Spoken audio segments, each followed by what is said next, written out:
What's up, guys? Welcome back to GetCreepd. Has anybody ever told you something, but deep down in your gut, you were told that it wasn't right? Well, this happened to me tonight, and I believe this is going to happen to you too. Tonight, we're diving headfirst into a couple of the craziest, deepest, scariest, most dangerous rabbit holes known to be. Now let's start creeping. This first video you're about to see is the first 5 minutes of a documentary created from an ex-Jew, ex-Zionist. His name is Matthew Tower with Truth Tower Podcast. You can find him on X, YouTube, and Rumble. He also has a website. Check it out, www.truthtower.com.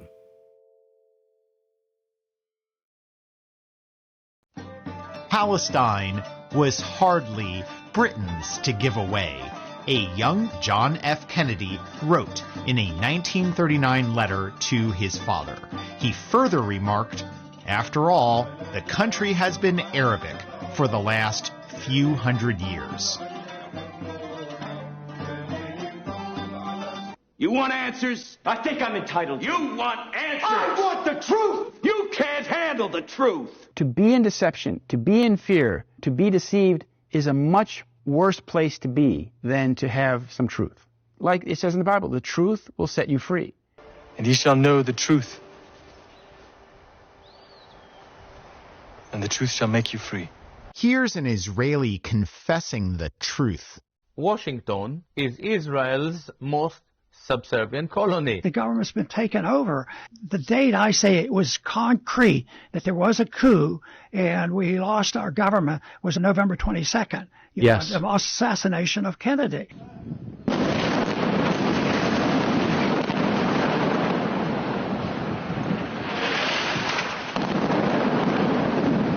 I'm a former Zionist and a former Jew. Let's go on a journey together to uncover the truth. I think Americans largely get it. They know who the good guys are and who the bad guys are. On 9/11, why was this Israeli woman smiling? Well, big catastrophe, and I'm Israeli, and I hope that now people understand what we have to deal with, the kind of people that we're dealing with on a day-to-day basis.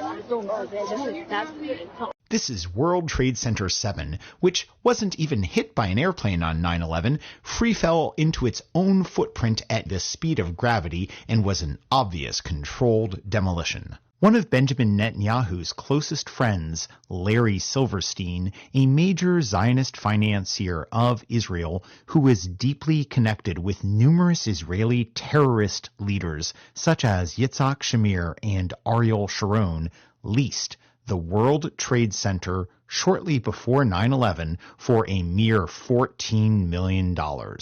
When the Twin Towers collapsed in controlled demolitions engineered by the Israeli Mossad, Silverstein worked through his buddy Elliot Spitzer, the pro-Israel Zionist governor of New York, to use an insurance scam that pocketed him a $4.5 billion windfall. Elliot Spitzer, he got me the $4.5 billion. We got very, very lucky. It was very, very good for the family, very good for us, and we were very, very fortunate. We are benefiting from one thing, and that is the attack on the Twin Towers and Pentagon and the American struggle in Iraq. The Israeli Mariv newspaper quoted Benjamin Netanyahu as saying in April 2008, he reportedly added that these events swung American public opinion in Israeli favor. And I hope that now people understand what we have to deal with, the kind of people that we're dealing with on a day-to-day basis. Israel's main strategic goal with Operation 911 was to spread panic and terrorize the public into hating Arabs and Muslims so that Americans would support perpetual Middle East wars on behalf of Israel. What's the truth about Al-Qaeda, who was blamed for 9/11, and the so-called Islamic State in Iraq and Syria, or ISIS. Both were created by Israel's Mossad and the CIA, who used them as puppets to deceive the public and fabricate phony justifications for U.S. wars, primarily to advance Israel's goal to create a Middle East empire. From the Jordan River to the Middle East, that's all ours. It was promised to us.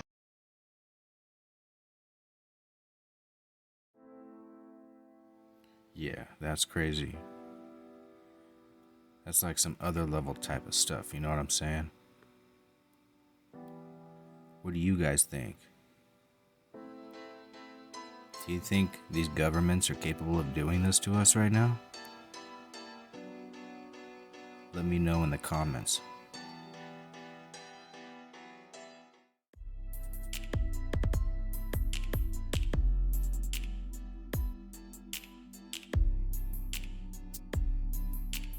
This second video was clips from a 20-minute video of Billy Carson explaining to Flagrant Clips who and where the Annunaki came from.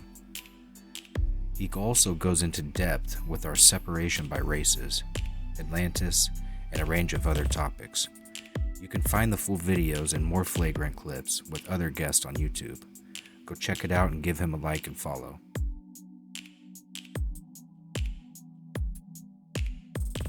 Okay, take us back to Annunaki. What are they? Well, are these giants? Yeah. Okay, the Annunaki, they are these beings that came from off-world. So these are aliens? These are aliens. Now, what's interesting about these aliens is that they're not little green men with antenna. Yeah. They're actually hominids, bilateral bipedal hominids. They look just like us. These beings were a spacefaring race that broke away from the Pleiadian star system. The Pleiadian star system is a group of stars called the Seven Sisters in the night sky. You can see 6 stars with the naked eye. Now, these stars in ancient times, according to ancient texts and tablets, there was an ancient galactic war there. Okay. Most of the information from Star Wars comes from this text. And this war, they had these destroyers like Death Stars. They don't call them that, but they call them the Brahma-Astra and Brahma-Astra Honda weapons that actually can release a weapon that can destroy planets. Okay. Imagine if you were in a star system and a planet is being blown up and you're in a nearby planet. You got to the fuck out of off of your planet. Yeah. This created something called space refugees. Nobody's talking about this. Where are you getting this information again? Where is the this? Mahabharata, the Bhagavad Gita, the Indian Vedas. So these are ancient Indian texts. That's right. 5,000 years ago. Yeah. Okay. And the Enuma Elish, I just want to let Sumerian. you know. So we're talking about... Yes, and. We're talking about the evidence, the very first evidence of space refugees. So you're seeing this in these ancient Indian texts. Yeah. Okay. You come across this and you're like, okay, let me see if there's some truth to this because I'm seeing this across multiple ancient Indian texts. Right. Any other text referencing this? The Terra Papers, an ancient indigenous American text as well. Okay. Very little known text that hardly anyone talks about. The Hopi tribe elders have written this book based on that text and published it, actually. It's called the Terra Paper, so that it wasn't just in indigenous lore, but it made it finally to publishing. So it's actual text that we can all read and get access to. It reads like the Star Wars movie. Just take out the love stories and all that. And what's interesting is it talks about, again, these same galactic wars going on. People fleeing from that region of space, looking for other planets, Orion, Aldebaran, Sirius A, B, and C, which we know the Dogon talk about people coming from Sirius B, which is a star that ran out of fuel, and of course Earth. And they came here to create a breakaway civilization. Just like if there was a war, and there was in our solar system, that's what we call Mars, the god of war, we're going to be like, we got to get off this planet because the debris is going to destroy us. So we're the product of pussy aliens, basically. Like aliens who weren't ready to bang and fight for their future and their freedom. They just ran. We're defectors. They were the elites that had the access to the ships that can take them from one star to another. So are they like the politicians that didn't go to Vietnam? Right. Exactly. Got it. So we're the product of rich, privileged kids. They're the guys with the $10,000 suits that just sent everyone out to die. They would be protesting at Columbia, right? Correct. Got it. Okay, good. Got it. Okay, that's who these people are. All right. Anunnaki is a term to to say those who came from heaven to earth. That's it. In Africa, they call it the Nituru, which means the same exact thing. The gods that came from heaven to earth and turned mud into a kingdom. Now, the civilization they built is the Atlantean civilization. So this is where we hear about Atlantis, the mythology of Atlantis. Right. Got it. Okay. They built the Atlantean civilization. And where's the evidence for this? Where do you read about that? Well, if you look in the text, a lot of the Indian texts, the Vedas, the Mahabharata, the Bhagavad Gita, the ancient lore of the indigenous aboriginals, the Terra Papers, the Enuma Elish, the Epic of Atrahasis, the Code of Hammurabi, the Myth of Etana. There's so many tablets, I can just keep going down. Plato's account of Atlantis is not that ancient. But we're talking about the Ring City, but that was just one capital. So that Ring City that was being described is one capital of dozens that existed on Earth at the same time. Do we know where these other ones might be? Is there any remnants? They were on every continent, every single continent. We're standing on Atlantis right now. We're sitting right on top of Atlantis. It was New York. Yes, everyone on this planet is on top of Atlantis. So when you start to look at the Americas, you discover that there were so many pyramids in the Americas. There were literally thousands of them. What happened to them? The Catholic Church blew up the tops of these pyramids and built churches on top of them. There were pyramids everywhere. Yeah. How do the Catholics find out about it? Are they reading the ancient texts? Oh no, they just know that we gotta eradicate this civilization science because we want to impose our will on the people. See, the Catholic Church went through something called the Inquisitions. Yes. It was the papal Inquisitions where they went around the planet and they killed and tortured and murdered 80 million people to convert them into Christianity. And got it. So it wasn't spread like they tell you in church, the gospel means the good news. It was really bad news when these people showed up. It would be like America showing up to your country and you have oil buried in the ground. Really? It's bad. If you go to the museum in Rome, you'll find they still have the torture tools there in the museum. They're proud of them. They have the Pope's spear. The Pope's, spear, which went up in a woman's vagina. I saw that one. Pop them open from the inside. Good They had a spire that they would lower a man down onto the spire through his butthole over and over again, up and down until he died. Damn, no Diddy, bro. For real.